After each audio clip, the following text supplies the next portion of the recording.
Well, good morning. Here it is. It's Wednesday. It's once again Hump Day. We're to the middle of this week, and today is August the 30th. Next day to the last of August. And anyway, hope that you had a good Tuesday. Hope that you were able to get some things done. And anyway. To be, at least somewhat successful in getting through your day. And anyway, now here it is, a brand new day that we have ahead of us, and God has blessed us with the breath to breathe today. Getting a little tongue tied this morning, but anyway, hope that you're well rested, and hope that you're ready to venture out and enjoy the day. Hope you have a good day. This morning, I want to share a devotional with you entitled "Living the Gospel." Now, I don't think there's probably nothing worse than a hypocritical Christian. Now we've all had our moments of hypocrisy. Trust me, it hits us all. We've not always practiced what we preach, and that's called humanity. I mean, every Christian is going to fall short. The scriptures tell us that we all fall short of the glory of God.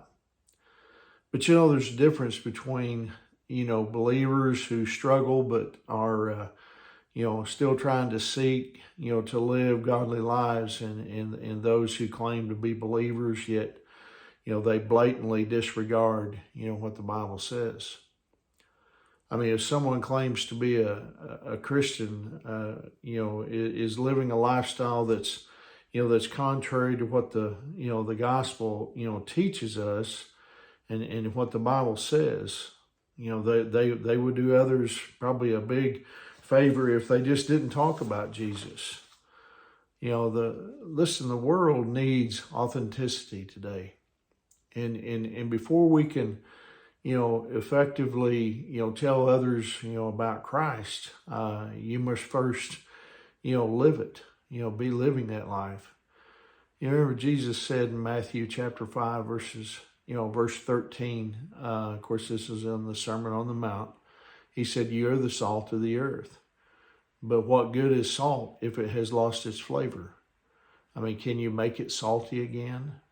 It will be thrown out and trampled underfoot as worthless. Now we don't think of salt, as necessarily a valuable commodity today. Now I like salt, so I think it's pretty valuable. But in this day and age we're living in, it's not necessarily valuable because it's relatively, inexpensive for one thing. But you see, back in the first century, salt was a bigger deal back then. I mean, number one, it was a form of currency, and it was a preservative, that kept meat from spoiling in the absence of refrigeration like we have today. That's how they had to, treat the meat with salt so that it would stay good for them. It wouldn't spoil.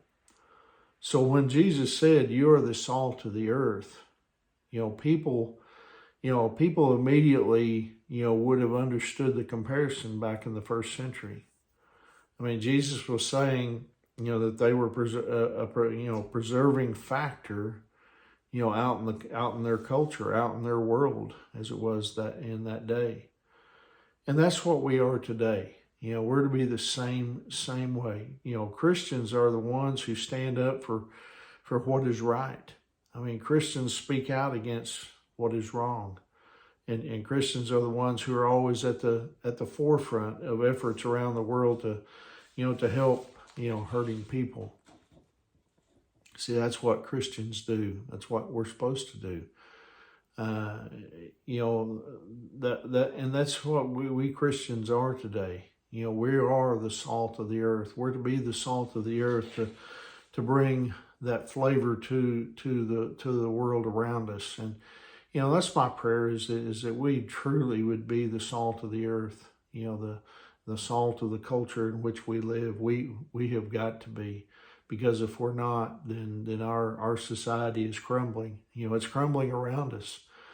We see so much turmoil, so many things, but if we can live the Christian life the way we're meant to live it, then we can make a difference. And around us, people will wonder what makes us different, and that opens the door for us to share the gospel with them. But anyway, hope that encourages you here on this Wednesday morning. I hope you have a wonderful day. And as always, remember, Angie and I, we love you guys, and we're praying for you.